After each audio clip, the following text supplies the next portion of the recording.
جدني بتشمس الدنيا ويا لبنان بحبك تا تخلص الدنيا تلوج الدنيا بتشمس الدنيا ويا لبنان بحبك تا تخلص الدنيا بخبيك بعيني وبقلك غني طلجك. Hi Batul. Hi Olga. Yeah. Hi again.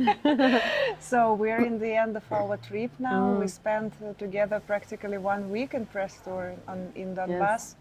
So could you please shortly introduce yourself? Where are you from? Yeah. Okay. Your name. My name is Batul Abdallah. I am a Lebanese journalist. I live in Lebanon and I work for several media.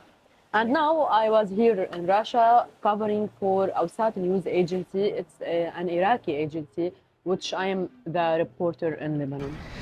للمرة الأولى مشاهدينا الكرام نشهد على تدريبات القوات الروسية. So you're a woman blogger in Ливан. Yeah. What are your main professional interests? Okay, I work for several media. The first one I mentioned, which is Awsat News Agency. I am the reporter in Lebanon, and we cover all the war in Lebanon.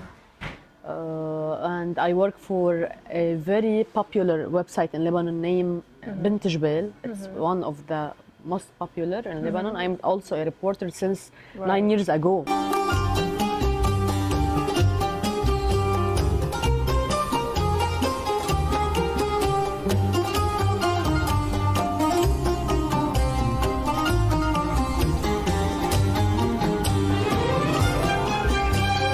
I like adventures in life.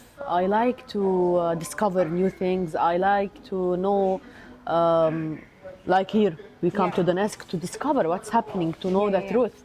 And I like to be honest in my work and to reach higher levels. This is my ambition in life, to always keep a good impact. Can I say that this is the most important thing in your life for you? Both professional and maybe personal, yeah. Personal is more important for sure. My parents, my family is the red line in my life, and they are everything, and they are the one who support me. Already I live in a community, we are Muslim, and in Lebanon there are several cultures. I struggle a lot to reach what I am today. To be this Batul today, this strong, independent woman wasn't easy at all. Is it difficult to be a very woman influencer in Lebanon? Oh, look, to be a woman that has her influence, her good impact, and not like these who are using their platforms to like to show their body, or I don't know, they are so cheap. Like some fashion. Yeah. No, more like TikTok and what? Oh, they put on themselves eggs and ketchup and whatever. I can't reach fame in this way. I can never. I kill myself before reaching fame in this way. No, it's not easy to be famous and to be popular and to be loved by people. By working straightly in a very good way and by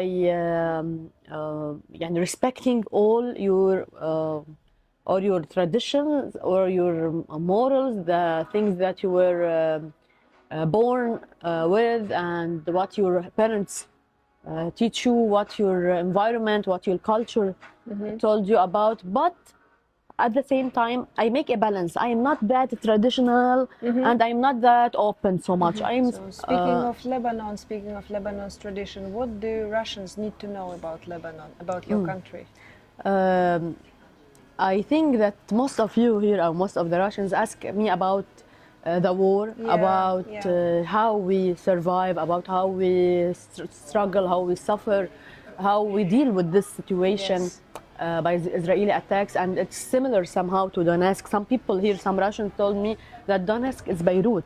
I was here like I am in my country, really, from this side, and I'm happy to get known to this region and to this city and to this country, and because I have the passion to be here, so that's why I am here. This first, I don't do anything obliged to do. I do what I like to do. So I like being here and it's an honor, and it would be an honor to repeat this experience with you. How do you assess the political situation in your country?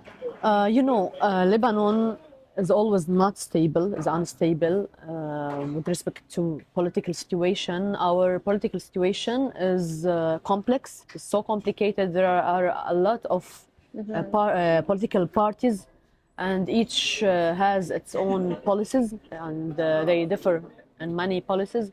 And we have been living a presidential vacuum since about more than 2 years ago. Yeah, since 2022. And on the other side, with respect to the war with Israel, this is the most important maybe nowadays. We lived about 13 months of war and of a huge Israeli attack on Lebanon. We suffered a lot. We have more than 4,000 martyred people. Most of them are civilians from the medical sectors, children, women, as here in Donetsk. And journalists also were killed by Israel, and many civilians. In addition, we have more than 16,000 injured, wounded people during the war. Now, we reached out an agreement between Lebanon and Israel. It's international agreement, 1701, but Israel isn't adhering to the agreement. It's violating. Every day it do numerous violations daily on Lebanon, shelling, bombing, sending drones all over Beirut, even the capital of Lebanon. At the same time, we as Lebanese, our army or the resistance in Lebanon doesn't make any violations for the agreement, for the 1701 agreement, although Israel is still attacking daily. We believe we are the owners of the land, so the minute at 4 o'clock, November 27, 2024, in the morning, 4 a.m., the traffic was like this. People were returning back to their houses, even to their destroyed countries. They say, we put a small carpet, a small camp, we make anything, but this land is ours. So they have the mentality of the Russian people here in Donetsk, like the same mentality. So that make the stealer, which is Israel, always afraid of us, even of the civilians, because they know everyone as a civilian hate Israel, and Israel is enemy to every Lebanese So, person. Batul, do you think there is some political power that in Lebanon that can stabilize this situation, like really take Lebanon to, perfect image of the future? How do you think? But the field battle decides everything, and because we have strong fighters fighting for their land and they believe in their land, that's what lead us to a ceasefire.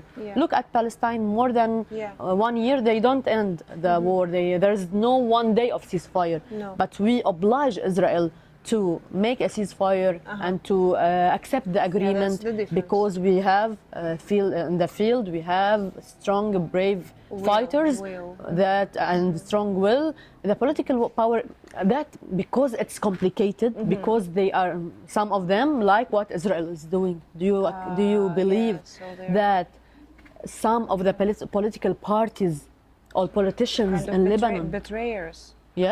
Okay, just please kill all Hezbollah fighters, kill all their people, kill all the ones who are supporting them. They want to end something named Hezbollah, because Hezbollah is the only one who is resisting.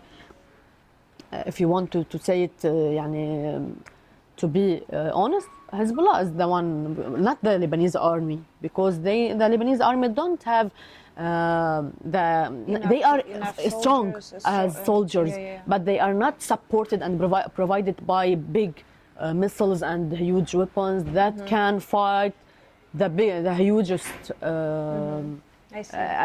attackers like Israel. Hugest, USA support them financially, take money, take the most developed weapons and kill the same Lebanese thing happens in Ukraine. Yeah, and you've seen it too. So, Batul, last question. What do you remember most about the trip? What I remember most, I remember every single moment, every single day. Really, I will not forget anything because you know this was my first travel here, my first visit here. So any first step in life, you will never forget it. So this will be a memorable tour throughout my life, and I hope to repeat this tour with you. You are all very nice. You are very lovely friends. Not only organizers, you are very good organizers. You know very well how to manage everything, and I love you so much, Olga. I love you so much. Really, from my heart. I can't. And what I will never forget is that I live the same situation that I live in my country, Lebanon, by hearing the sounds of shelling, of missiles, of Ukrainian missiles that are both made in USA, and that's the same what happened to my country. In addition to all emotional stories that we see about children, the boy who was preventing his sister from the Ukrainian attack, everything, the Ukrainian soldiers who switch and join the Russian. You are so lovely. Thank you. Thank you. Thank you, Batul, so much for participating. Спасибо. Спасибо. Спасибо.